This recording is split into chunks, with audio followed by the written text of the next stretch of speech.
And we are live, which is awesome because that was the point. Welcome, everyone. Thank you so much for joining me today. I'm Debra Eckerling. I'm the founder of the DEB Method and author of Your Goal Guide, a roadmap for setting, planning, and achieving your goals.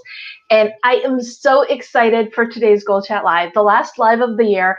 You know, we're doing all these lasts of the year, which is really kind of cool and exciting because it's like we get a brand new one, except for those who know that I started 2021 on December 1st. So whether you're a month into the year or you're getting the fresh start later in the week, it's all good, because one thing that you need to do as you progress through the year is put your best foot forward. So for today's Goal Chat Live, I'm so fortunate to have May King T, aka May King Tsang, aka May King T. And we met because I spoke at the Agora Pulse Social Pulse Summit, the LinkedIn edition over the summer, and you interviewed me, and now it's my turn. So you are a keynote speaker, a FOMO creator, and like all around cool person. And I'm sure you can introduce yourself a little bit better. So go for it. Well, hi, Deborah. Hi, viewers. How are we all? My name is May King Tsang, as Deb said. My first name is May King, and I'm on all the socials as May King T. And I call myself the FOMO creator. FOMO means the fear of missing out, and I help to amplify the buzz and excitement of any conference, event, virtual or in person, by creating live social media content with the aim of achieving a particular goal for a conference organizer.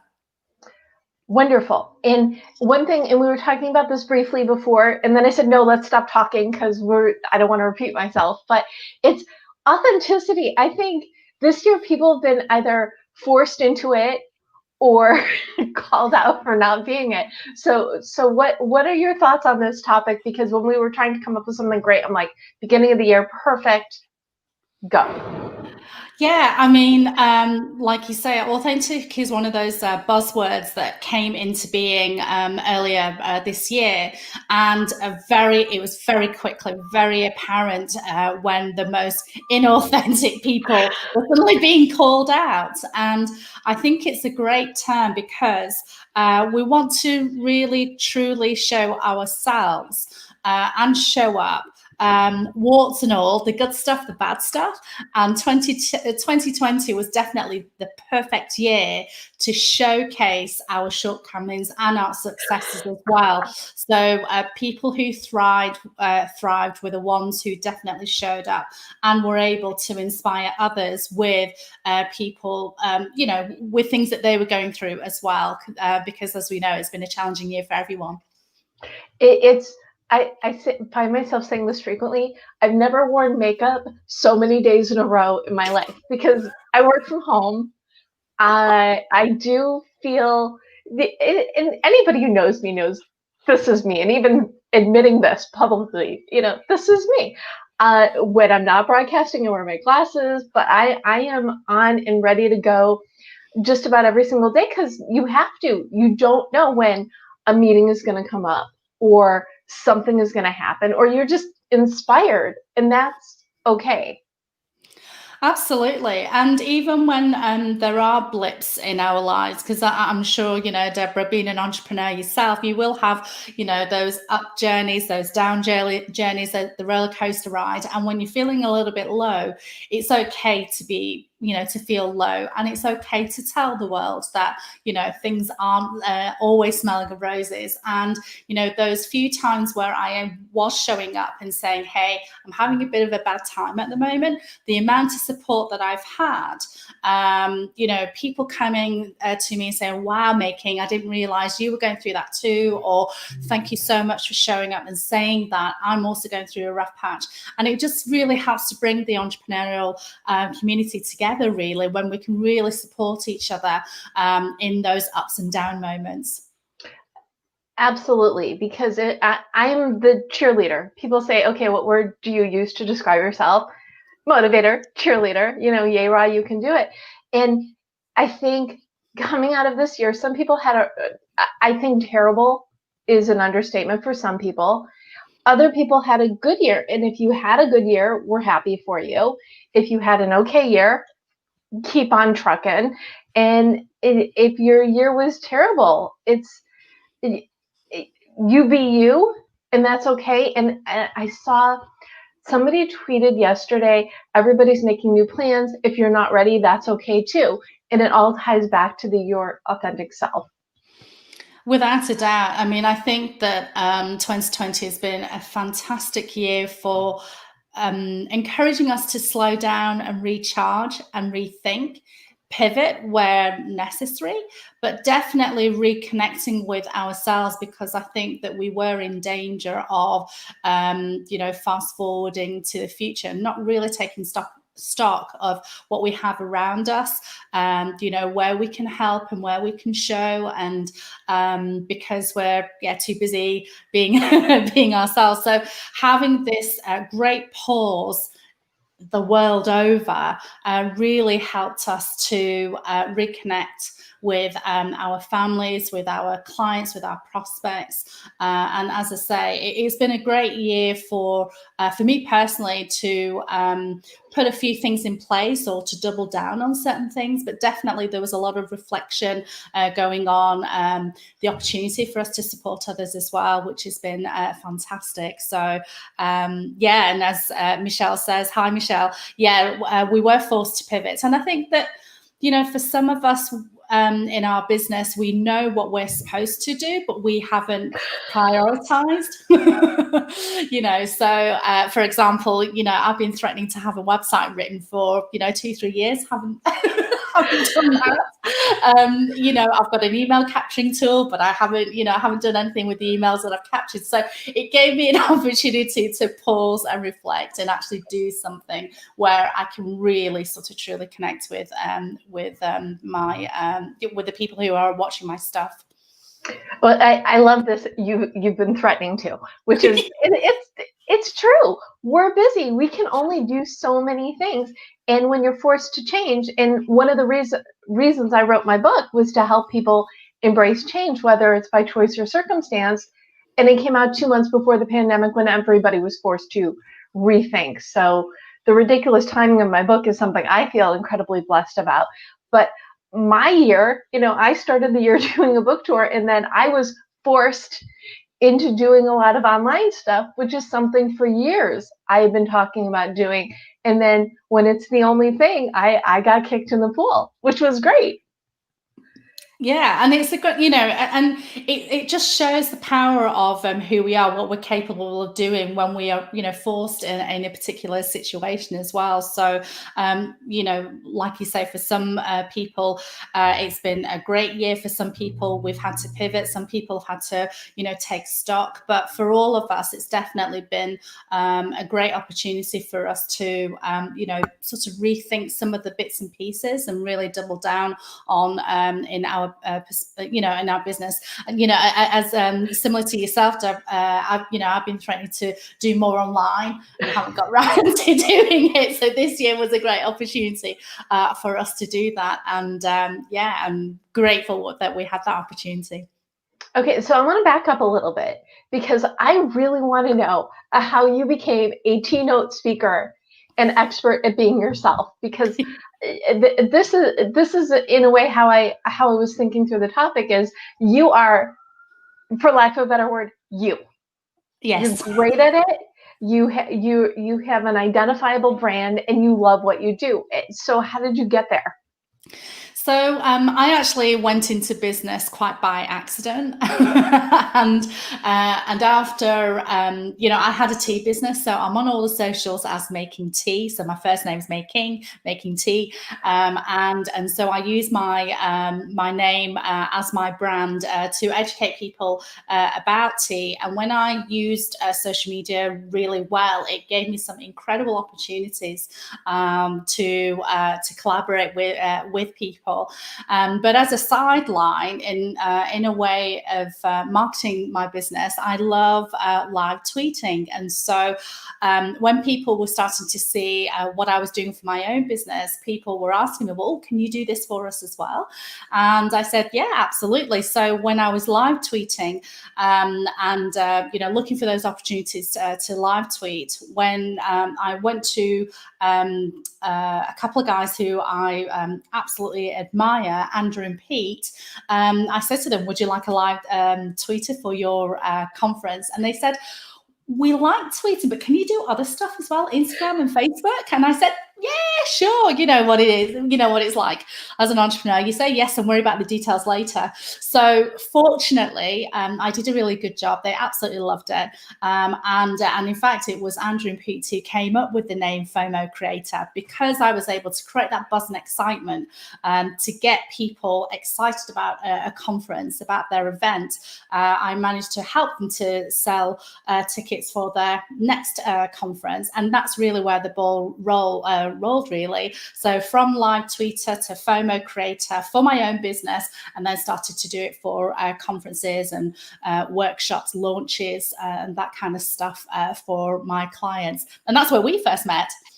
Exactly. And I love, and I was going to say it, but you said it first. An entrepreneur's favorite word should be yes. Absolutely. Okay, well, and this is why I talk about mission and motto all the time. When you know your mission and you know your motto, and you are your brand, you know you. So it was in complete alignment, and to like seek the opportunity. First of all, when you're open to opportunities, they come to you. The other is when you're in alignment, you can be you wherever you are. Without a doubt. Yeah, absolutely. The name, it just worked. Are you just did? I was going to say, what came first, the name or the making tea? But I mean, come on. I see it as like you just embraced what you were given from birth and said, okay, let's do this. I mean, come on. Yeah. Yeah, because when I went to events and networking events and so on, I'd introduce myself. I say, hi, my name is May King, and they'd say, what? And I'd say, May King, I like making tea, making coffee, making babies if I'm being cheeky, and it'd make people giggle. And then one day, actually, a friend of mine said to me, that name's much better for you than your other business name that I had. And once I embraced making tea as my name, it really did sort of sing to me. And so it's part of my branding that that I talk about making tea, making coffee, or making it happen, making mistakes in business, and that kind of stuff. So yes, it is part of my branding, and and I love it. So do you think what is the first step in claiming your authenticity? Wow. The first step in claiming on authenticity, that's a great question. I think it's really knowing who you are, really understanding who you are. And, you talked about your mission, and, I think for me, I want to make an impact with everybody who comes across me, with my content, with the interviews that I do, the articles that I write, and so on. And I think that being a Brit, we're accused of being having the stiff upper lip. And I remember when I read a quote by Muhammad Ali, who said, "It ain't bragging if you can back it up." And once I read that quote, it almost gave me permission to be myself and not worry about being judged by other people. And so I think that that's really important. So knowing who you are, knowing what your vision and mission is, and just staying true to that. I think that's what's really important, because there will be outside pressures, external forces that will try and take you off track. But as long as then you don't need to worry with those outside voices. Somebody posted yesterday in the chat that she's dealing with imposter syndrome, and this is my new favorite quote. I love it. Thank you Oh, so you're much. welcome. You're very welcome. It's going to make its way into the recap and everything, because it's true. We do the things that we love because we have the experience, we have the knowledge, and we want to be out there. If we're out there, it's on purpose. So allow yourself that fire, that ability to keep moving it forward. So let's talk about FOMO. So how everybody, and I do things in writing and social media. How do you make something viral? How do you make something this? How do you make something that? I say it's trial and error, because you don't know unless you try and see what fails and what succeeds. But what are some things people can it sounds almost funny to say, how can people consciously put their genuine, authentic self out there in a strategic way? So the tagline of my business, FOMO Creator, is bridging the gap between social media and PR. And so you want to show yourselves in a good light. You want to let people know what it is you're doing, how you're doing it behind the scenes, showcase your authority, showcase your, your authentic self.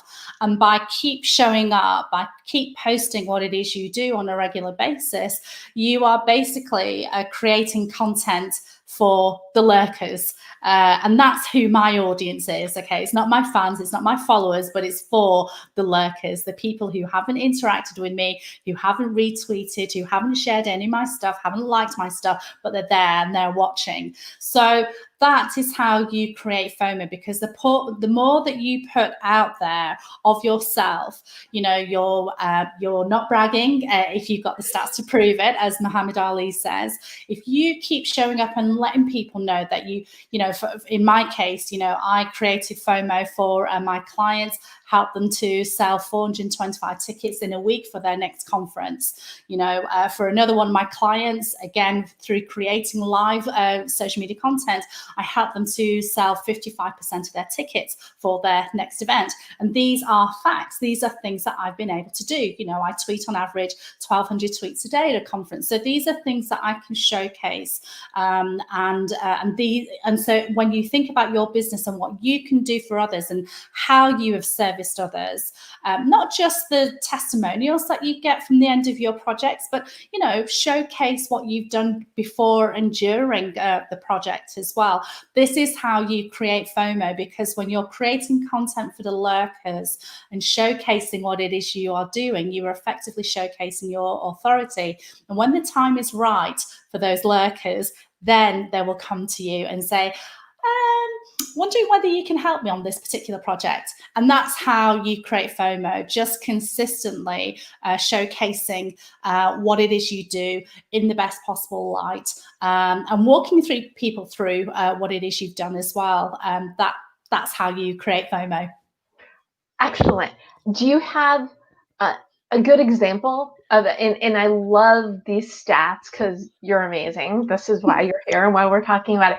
But let's say for the newbie who's like, okay, it's a new year. One of my goals is to show my face better, more often. Where to start? I mean, there are plenty of people on any of the platforms. So, I mean, my particular favorite platform is Twitter. I also like LinkedIn as well. But wherever your audience is, you should definitely, appear there and connect with people. I think one of the things that people have forgotten to do, and 2020 was definitely an opportunity for us to do, is to really start networking again. Networking online, getting to know people, starting building relationships with people. So, whichever your favorite platform is, or your 2 or 3 favorite platforms are, just make sure that you are building relationships with people and not just publishing your own stuff, but also showing up in other people's stuff. You know, all of your fans and your followers, you know, are they writing content that you could actually contribute to? Are there any conversations that you can get involved in? And you know, and are there any opportunities for you to actually help people without the set expectation of expecting anything in return? So these are the ways that you can actually start building that community, building that trust, building your brand and putting it out there onto social media, as well as, you know, showcasing what it is you can do for people, and not in a salesy manner, but just showcasing your authority, what it is that you can do to service others. So that's what I've been able to do. I know that that's what you do regularly, Deb. And so, as I say, in creating content for the lurkers and helping people, you know, one of my friends on LinkedIn, John Esperian, he talks about being relentlessly helpful. And I absolutely love that, because he is relentlessly helpful with no set expectation of anything in return. And he knows that help will come back to him at some point or other, not necessarily from the person that he has absolutely, you know, that he has helped in the first place. So that's how you can get started. So write your stuff, definitely, but start building relationships with people as well. We knew the timing of this was great, but it's actually even more perfect because community is my goal chat theme in January. And I've got virtual events and networking and social media are the three goal chat topics after personal goals, which is next week. So it's as much as we knew the timing was perfect, it's even more so because it's something that I believe in as well. This is how we met. I had known Mike Alton for years, who ran the summits, and he posted, we're doing our next summit on LinkedIn. And I wrote, I love LinkedIn. Can I talk? Because when you don't ask, the answer is always no. That's exactly right. Yeah. And in fact, you know, when I'd heard about the summit, I've known Mike for a couple of years. You know, admired his work for a while, and I mentioned to him, "Would you like a FOMO creator?" And it turned out he did. So, so I ended up tweeting. I wrote LinkedIn articles, interviewed your good self and some of the other speakers as well, and that was how I was able to create that buzz and excitement, you know, for that particular summit, the LinkedIn edition. And Mike enjoyed it so much that he brought me back for the Twitter edition as well. So when you are good at what you do, but when you look for those opportunities and ask, you never know what will happen. And if that particular opportunity didn't come, don't worry, the next one will be around the corner. The thing that you said, I actually wrote in something a few days ago, which is the people you help aren't necessarily the ones that are going to help you back or be your client or be your resource. But it gets frustrating. I mean, we know it's like, what is this? We're out in the universe, and some days it feels like a vacuum, and then all of a sudden somebody from out of nowhere replies back to you. How do you keep up the spirits when you're just, because I have clients that they're like really frustrated. I'm like, it's December, talk to me at the end of January or February, but keep doing your thing. What recommendations do you have for people who are like, enough, come on? I know it's hard. It is challenging being patient. It really is. And I get your frustration. I really do.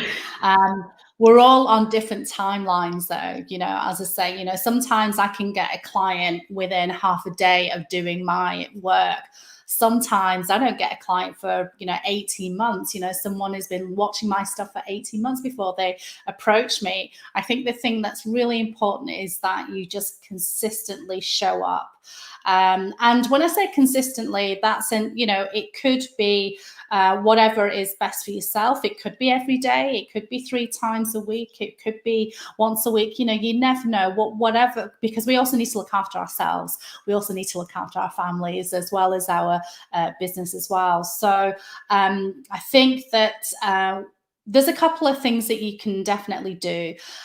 Definitely have a group of people that you can tap into whenever you're feeling a bit frustrated or a bit, you know, pick up the phone, send a WhatsApp, send, you know, a Facebook message, a Twitter DM to, you know, your close network and say, struggling here, or I need your help. And, you know, just having a quick conversation with someone can definitely take you back, you know, restore your faith in the roller coaster ride that is entrepreneurship.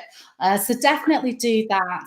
I remember when I was feeling particularly low, I was coming out of my lull and I wrote a post about it. And I knew that, you know, in the words of the great Gandalf, you know, this too shall pass. And when I wrote that post, I got a lot of support. Which was, you know, just what I needed, but also other people needed to hear that as well. So I was being authentic. I was showing that it's not all, you know, smelling of roses. By producing that piece of content, it was able to help others. So it was still making that impact that I wanted. So, you know, posting something, connecting with colleagues who are in the same space as you, you know, who have a, you know, who have a business like yourself, definitely tap into those. And if you haven't joined a membership of some sort of community, you need to find a community, because being in business can often feel like the loneliest place on the planet, but it doesn't need to be. When you have a community like Right Online, you know, we know where, you know, we know what it's like. You're not alone. You just have to be brave enough to say, you know what, I need a bit of help. And when you ask for help, you know, the magic happens. It really, really does. It's interesting. It's when you ask for help, you're actually, in allowing someone to help you, it's going to make them feel good too. So you're actually doing them a favor when you ask for help, right? Yeah, no, absolutely. And I think, you know, pride is a funny thing.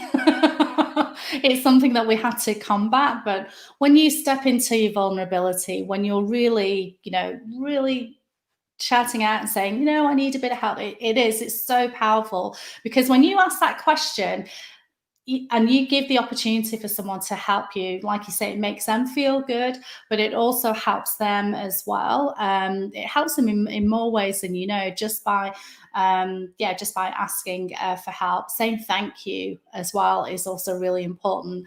You know, when we're creating content for the lurkers, what I've tried to do is, when I'm reading content and I find, you know, and I've got something out of it, I go out of my way to say thank you. And sometimes we forget to do that, don't we? Because we're too busy reading the next thing. But if we just take stock and just be truly grateful for who we have in our community, it's just really, really powerful.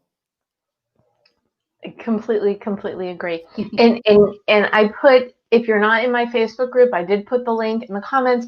And that this started as a writer support group, which I grew to be for writers, creatives, and entrepreneurs. But for the very reason you mentioned, we need our people. Yeah. We need a place to say, I did this, and other people to say, good for you, or I'm frustrated, and other people could say, how can I help? So it's find your tribe, be yourself. Okay, now how do you, here's the really important question. How do you remain authentic, vulnerable, and professional at the same time? How do you say, because I am a huge fan of the law of attraction. You know, you have to be out there and you have to be, you know, okay, universe, this is me. But at the same time, you want to be genuine. So where do you find that balance? You know, I think I'm inspired by other people. And so personal development is something that I didn't do when I first started my business. And of course, it kind of makes sense that in the last 4 years where I did read a lot more and be inspired by a lot more people, the last 4 years was helped my business to grow way more than the previous 6 years that I was in business, where I was really, I really allowed myself to step into my vulnerability and ask more questions and so on. So personal development is just really, really important. Definitely read and learn from others, say thank you, find your tribe, as you've already said, Deb.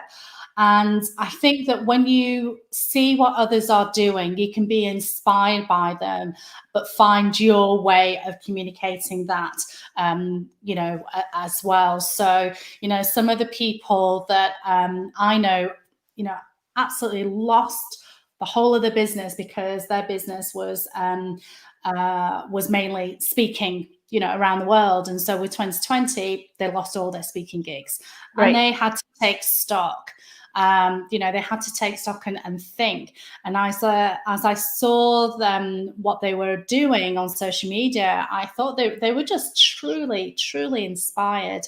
Another one of my dear friends, she's actually a travel agent. So we know the travel industry was, one of the hardest hit. Now, she could have felt sorry for herself, and she did. She had a few cries, but then she just recovered and continued to educate people about what's happening in the travel industry. And she pivoted, and what she was doing was just absolutely amazing. And it was inspirational, really inspiring for myself. So that's what I do to stay true to myself. I learn from others, and I read from others and talk to other people. And I think that with personal development, where you're inspired by other people and learn from other people, find your way of communicating that to your community and tribe. I think that's the true way in which you can actually show up and help your community. You're not always going to get it right.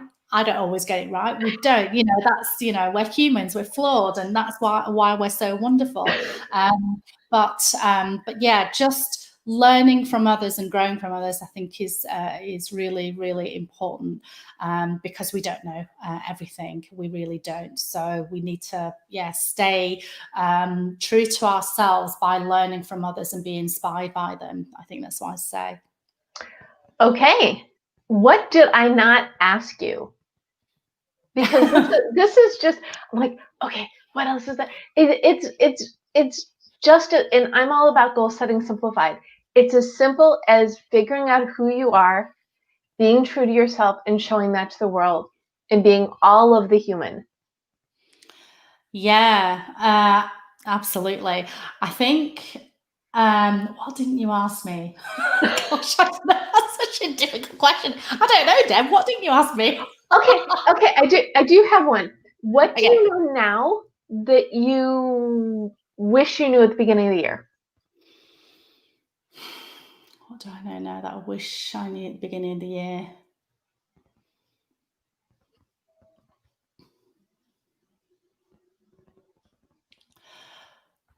Golly, that's such a challenging question. Do you know, I think that we often forget, even though 2020 gave us the opportunity to reflect on what we've done, I still don't do that enough. And I think we also need to do that more. We need to pat ourselves on the back and congratulate ourselves on things that we have achieved. And even with the things that we haven't achieved, have we taken a step or two forward to achieving that goal? And if we have, we celebrate that as well.